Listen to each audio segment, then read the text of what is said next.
death of Supreme Court Justice Ruth Bader Ginsburg, President Donald Trump announced he would nominate Ginsburg's successor, and Senate Majority Leader Mitch McConnell, RKY, said the Senate would vote on Trump's pick. Yet Democrats have warned that if the Republicans follow the Constitution in replacing Ginsburg, they will respond by packing the court should Democrats take the Senate and Joe Biden win in November.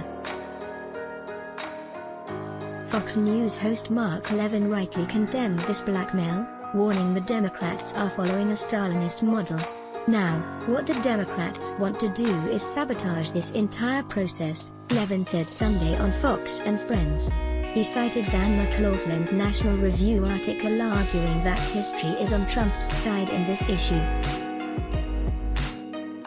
29 times in American history there has been an open Supreme Court vacancy in a presidential election year, or in a lame duck session before the next presidential inauguration, McLaughlin wrote. The president made a nomination in all 29 cases. George Washington did it 3 times. John Adams did it. Thomas Jefferson did it. Abraham Lincoln did it. Ulysses S. Franklin D. Roosevelt did it. Dwight Eisenhower did it. Barack Obama, of course, did it. 22 of the 44 men to hold the office faced this situation, and all 22 made the decision to send up a nomination, whether or not they had the votes in the Senate. Levin also referenced a recent poll, taken just prior to Ginsburg's death, finding that 67% of Americans say a Supreme Court confirmation should proceed in 2020 should a Supreme Court vacancy emerge. 3 reasons Mitch McConnell is not a hypocrite for considering Trump's potential RBG replacement. According to the Democrats, the whole country should stop, the Supreme Court should stop, the president shouldn't uphold the Constitution, the majority in the Senate shouldn't uphold the Constitution, because they hope Joe Biden will be elected president, that they'll take the Senate, Levin noted. Now, what are they threatening? To pack the court. The last president to do that was Franklin Roosevelt, and you know who stopped him? The Democrat Congress, the Fox News host recalled. He noted that the Democrats in Congress put country over party on the issue, but now it seems the Democrats aim to put party over country. On Saturday, Rep. Jerry Nadler, DNY, threatened that if the Senate confirmed a Trump Supreme Court nominee during a lame duck session after Biden won the presidential election, the incoming Senate should immediately move to expand the Supreme Court. If Sen. McConnell and at Senate GOP were to force through a nominee during the lame duck session, before a new Senate and president can take office, then the incoming Senate should immediately move to expand the Supreme Court. https://t.go/bx0kvmj, Rep. Nadler, at Rep. Jerry Nadler, September 19, 2020. Tragically, this follows a broad pattern of Democrats aiming to change the rules of the game in order to take power and transform America. Today, Democrat after Democrat, starting with Biden on down, says they're going to pack the court, unless the President of the United States fails to comply with the Constitution and if the Senate fails to comply with the Constitution, Levin noted. Democrats are a threat to the Constitution in the 2020 elections. This party, the Democrat Party, is so far off the rails, it is appalling, he warned. They want to eliminate the Electoral College, that's in the Constitution. They want to overwhelm the state voting systems with mail-in votes that they know will create all kinds of chaos on election night. They're telling Biden never concede, Hillary Clinton, the rest, don't concede under any circumstances. They want to end the Senate filibuster, they want to add 4 Democrats to the Senate from D.C. and Puerto Rico. The Democrat Party is the party of Antifa, the party of Black Lives Matter, Levin added.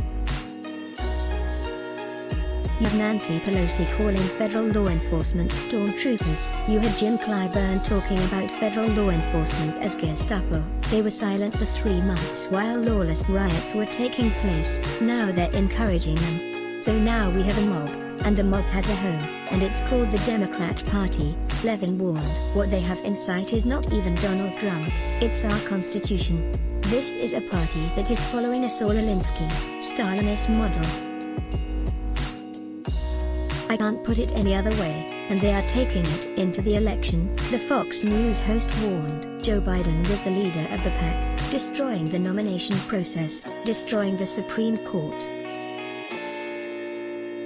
He was the leader of the pack, which is why he was hiding yesterday, because he didn't want to talk about the vacancy of Ruth Bader Ginsburg. Levin also noted that Trump plans to nominate an originalist to the Supreme Court, somebody who he believes will be faithful to the Constitution. Since when is that controversial? The president wants to nominate people who are faithful to the Constitution and will follow the Constitution and will read the wording, trying to discern what the framers of the Constitution and the ratifiers meant and try and apply it. That has become now radical for the Democrat Party, the Fox News host explained. They call them right-wingers and regressive and so forth. So now, embracing and following our magnificent Constitution, which the Democrats hate, which the left hates, which their surrogates hate.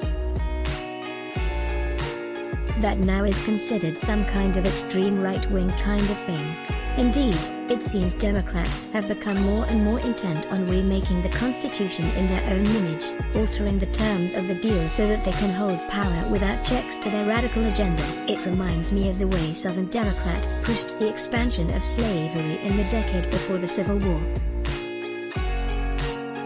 Abraham Lincoln wasn't an abolitionist candidate, he wanted to restrain the spread of slavery, rather than abolishing it altogether. The Democrats and the South at the time had controlled Congress and the presidency for decades, overriding key compromises in their relentless push to open up more land for slavery to expand.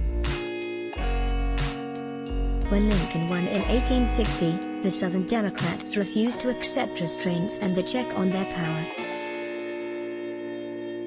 Instead, they violated the Constitution, betraying the very federal government they had so recently dominated. Democrats, with a stranglehold on mainstream media, big tech, academia, and in so many sectors of American culture, seem similarly unwilling to brook any restraints on their power. As President Trump pushes back on the radical ideology that has inspired destructive riots across America, Democrats are scheming to remake the Constitution in order to prevent any further checks to their power. If America is on the verge of civil war, it is because Democrats have pushed further and further as Republicans tried to uphold the Constitution and America's founding values. Editor's note: want to support PJ Media so we can continue telling the truth about the Biden-Harris campaign? Join PJ Media VIP today and use the promo code LAWANDORDER to get 25% off your VIP membership. Tyler O'Neill is the author of Making Hate Pay, The Corruption of the Southern Poverty Law Center. Follow him on Twitter at @Tyler2O'Neill. Has the Second American Civil War already started? If Trump comes for Antifa, he's coming after you. Meet columnist warns most Americans know Joe Biden is a Trojan horse for the tyrannical senator who lost the primary. Bam! Trump eviscerates the noxious Marxism behind the riots and the 1,619 Project Let's Block ads. Show your love for him. Click the link in description. Thanks for watching.